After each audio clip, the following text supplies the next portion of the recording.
I'm Stephanie Bauer. I don't just tell stories, I'm committed to understanding why tragedy happens. Something's not adding up, and we just have to figure out what it was. My name is Stephanie Bauer. I've been a reporter for over a decade and covered notorious crimes across the country. I've come to Bardstown, Kentucky to see if I can find out what happened to Crystal Rogers. At first glance, Bardstown looks like a picture-perfect little town.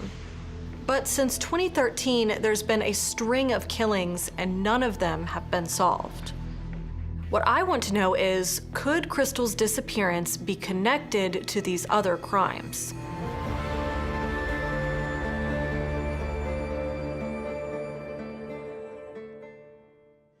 When I get here, I see the black and white signs that say, solve these murders. We don't know what they got from the scene. We don't know what evidence they gathered. Is there any other evidence that you have? The only other thing I have is her car.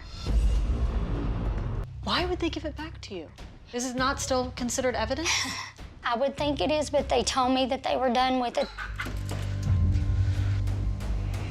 She's never jumped into a trunk before. Oh my God. That's crazy. She's giving me her indication that there is scent of human remains in that trunk. Right after Crystal went missing, Tommy Ballard launched a massive search for his daughter. But on the morning of November 19th, 2016, he was shot and killed while hunting with his grandson. So Casey says this is about how dark it was. Copy that. Okay, Steph, let us know if you see any movement. Yep, we see your silhouette moving. I'm dead on it. So that's right, the same trajectory?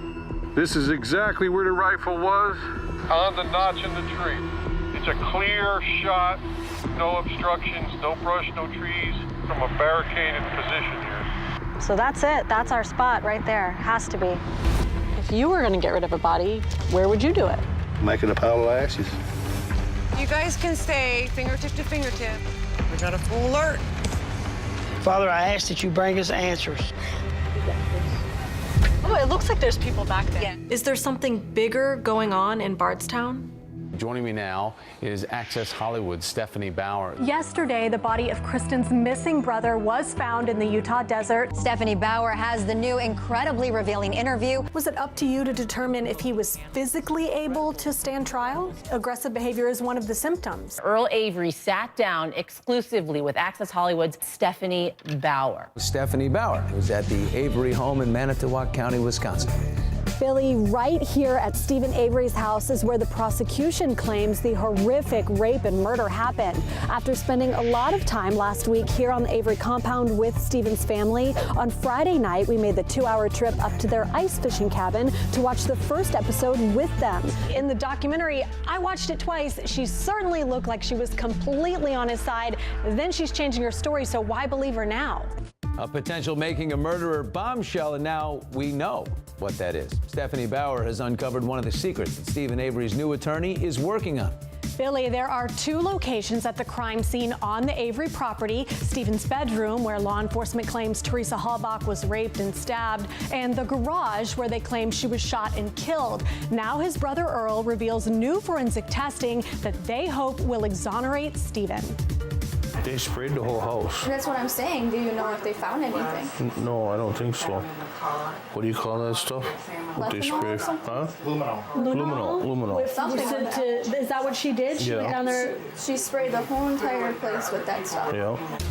A forensic look into Stephen's possible new defense. Luminol is a substance used by investigators to detect trace amounts of blood at crime scenes. And Stephen's brother and niece say it was used all over Stephen's home by his new attorney. Like in the garage, in the bedroom? Where did she spray? In the house. In the garage too, I think. If somebody's gonna slice somebody's throat, you know, there's gonna be blood. something. And they say they cleaned up in the garage, but there's all dust and everything all over everything. How do you clean up and then put the dust back? Stephen's younger brother, Earl, had plenty of questions like that as we watched Dateline. Earl hasn't seen Stephen in a decade and spoke to him for the first time in 8 years just last week. In January, from prison, Stephen reportedly accused Earl and his other brother, Chuck, of murdering Teresa Halbach. Did Stephen tell you why he did that? He told me that his lawyers told him to say that. And he told me that he was frustrated that we wouldn't talk to him or go up and see him. So he was a little bit mad at you? Yeah. Is it hard for you to live here right next door? No. No? No. Doesn't bother you? Doesn't bother me at all. Yeah, it doesn't bother me at all. You know, but I know it didn't happen. Because all the evidence, what they said was here, didn't add up in my eyes. Do people that have seen the documentary come by? Does anybody come up the streets and try to take photos or anything like that? I had a few cars come up here. That's why I put that sign up there now. It's been up there for a couple days now. During the hour-long broadcast, Earl offered firsthand evidence that his brother was innocent. We drove right through there where that car was supposed to be. Yeah? It wasn't there. That night? You know, that night of the 31st, we were rabbit hunting. Did you tell did you tell them that? Yeah, They didn't. yeah. What'd they say? They didn't, I don't know, they didn't say nothing about it. Earl's daughter, Brittany, said she's already impressed by Stephen's new attorney, Kathleen Zellner. She was very determined to do what needs to be done right now. If there is going to be a trial, I'm pretty sure it's going to be like in Wausau. Out of the county. Yeah. And you think that's important? Well, yeah. Yeah, because everybody in Manitowoc County, half of them are against us. Stopping by, Earl and Stephen's dad, Alan, who has lost considerable weight since filming the Netflix documentary. Alan hasn't visited Stephen in a few weeks and says his son's mental state is what you'd expect. You're locked up in a cage, you know what I mean? It's like one of my rabbits, got a 2-foot pen.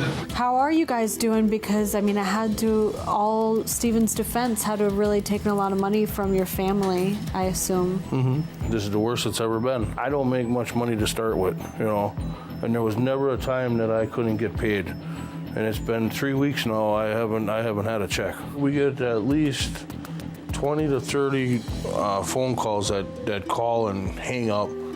Call us murderers, call and say, I know you killed that girl. Why did you do it? And just since we've been here, we've seen countless visitors coming down the driveway just to take selfies in front of the famous Avery sign. Meanwhile, many family members drop by all day, including Brendan Dassey's mom, Barb. I could tell him everything I did right now, and he'd say he did it. Inside Chiller's Bar and Grill, which was featured in the Netflix doc as a hangout for the Avery family, Manitowoc locals watched Saturday night's Investigation Discovery special. What do you think of the stuff they're saying here? Because I'd never heard a few of these things. Does it change your mind? It definitely, you know, it makes you think. After a long drive in the snow, I visited the home of Teresa Halbach's parents. Teresa is, of course, the murder victim. Her father, Tom, told me that the family has not watched the Netflix documentary, does not watch the news, and will never make a public comment. Blue ribbons hang on surrounding trees as a reminder of Teresa's life. So, Stephanie, what was Earl's reaction to that special? Earl didn't have a huge reaction to that special. You got to think this entire family, I spent a lot of time with them, they have been living this for years, so nothing at this point really shocks them. But Kathleen Zellner's comments are making them very hopeful. I was with mom Dolores in her kitchen, and while she was talking with me, she got a call from Stephen in prison, and they both talked about Kathleen and all the hard work she's doing to get him freed. Stephanie Bauer from Access Hollywood. So many twists and turns.